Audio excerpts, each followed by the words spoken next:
Sr.Manjusha to come up on the stage and address the gathering. Dear students,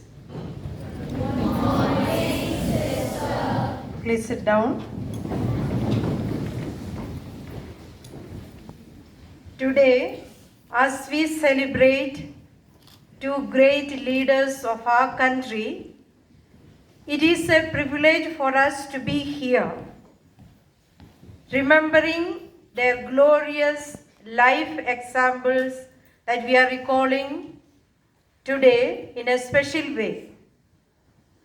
As we reflect about these two great leaders, Gandhiji and Lal Bahadur Shastri, they have given a lot to the nation. They sacrificed their life in order to give us freedom, in order to liberate us from the clutches of evil that was existing in the society. And it is right for us to be here as students to honor these two great leaders. While honoring them, we imbibe those qualities into our lives. Their self-sacrificing spirit, their courage, dedication, and commitment.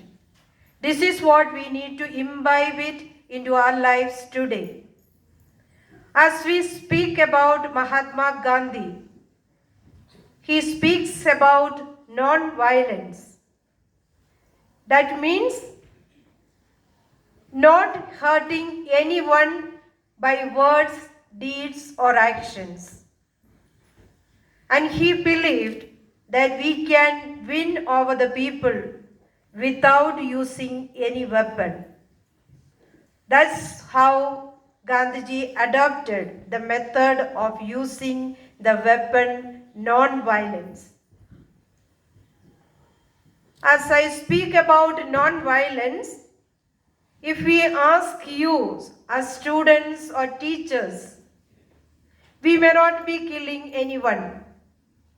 But how is our thoughts, words, deeds, and actions? Do I hurt anyone by my words, deeds, or actions? Then I am against the principles of Mahatma. So today, let us imbibe that quality of non-violence into our lives. Let us transform this society, bring change into the society by our very life and becoming a leader for the nation. And that is what you get in Ramni. You are imbued with the values. As you move out the portals of Ramni, you carry these values of these great leaders so that they keep you in the right path. So I wish you all the best. And as we celebrate today Gandhi Jayanti and also remember Lal Bahadur Shastri as he also celebrate the birthday. Honoring these two great leaders, let us take something to our lives and transform our life for a better beginning. God bless you all.